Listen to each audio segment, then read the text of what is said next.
School districts here in Massachusetts and across the country are working to get students back into classrooms safely. Joining us now on CBSN Boston is U.S. Secretary of Education, Dr. Miguel Cardona. Thanks for joining us today, Dr. Cardona. Glad to be with you. Thank you for the invite. So I know you have said it is your priority to get kids back into schools safely. The big question is how right now. So can you walk us through your plan to make that a reality? Yes, definitely. So, we know students learn best in schools. So it is my priority to safely and quickly reopen schools, and several strategies, right? So first of all, the support from the American Rescue Plan is going to provide the needed resources to get those strategies in place. Not only strategies to turn on the light, but to make sure that there's support for students in terms of social emotional support, after school support, and summer opportunities for our students. We also know that there was a $10 billion announcement by the Department of Health and Human Services that is going to allow for additional surveillance testing for educators to make sure that our schools are safe. We also know that we learn best from one another. Teachers learn best from teachers, students learn best from students, and we know states learn best from states. So next week we're hosting a summit, a national school reopening summit, where we're going to share best practices and lessons learned from the field, because we can learn best from one another if we share what worked, what didn't work.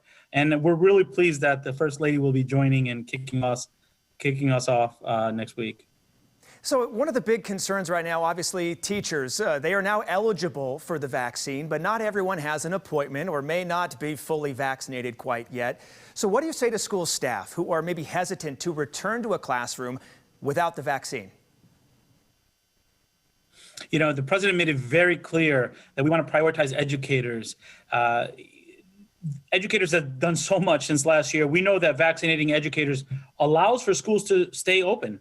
Let's face it, my experience in Connecticut, and I'm sure it's the same in Massachusetts, when our educators are not vaccinated, there's a greater likelihood that they're going to be quarantined for a period of time. And in my experience, we closed schools not because of transmission spread, but because we didn't have enough staff to safely have schools open. So vaccination is critically important, but we also know that the use and the adherence of mitigation strategies in all our schools, regardless of vaccination, is critical for our schools to stay open successfully. And we're also pleased, as I said earlier, that there's going to be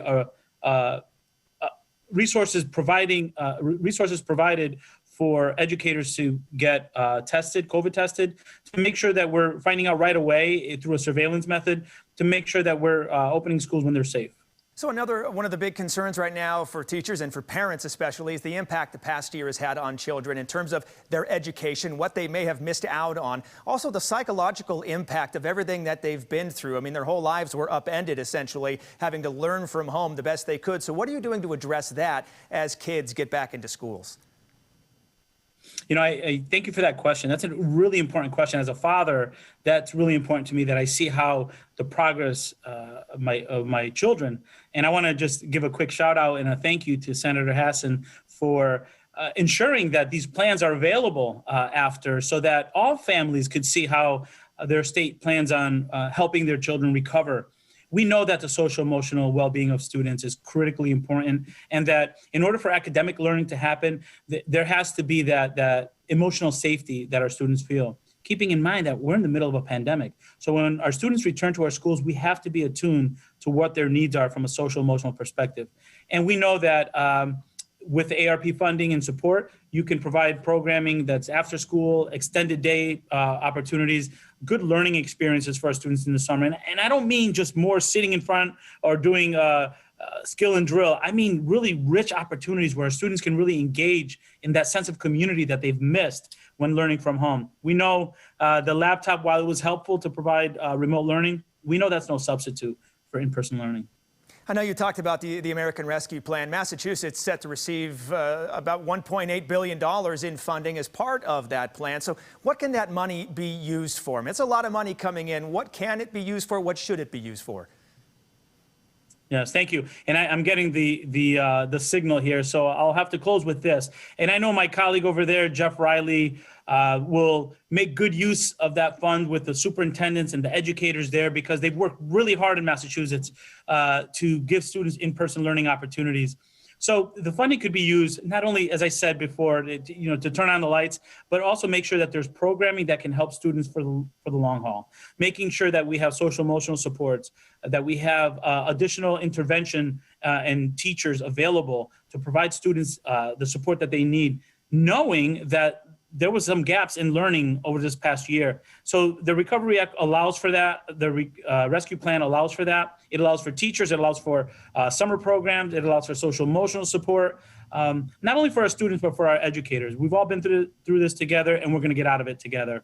I appreciate your time and your questions. Yeah, really. Thank you so much. And thank you for taking the time to speak with us and fill us in on the plan and everything moving forward. Secretary Cardona, thanks so much. We appreciate it. It was my pleasure, Nick. Take care. You too.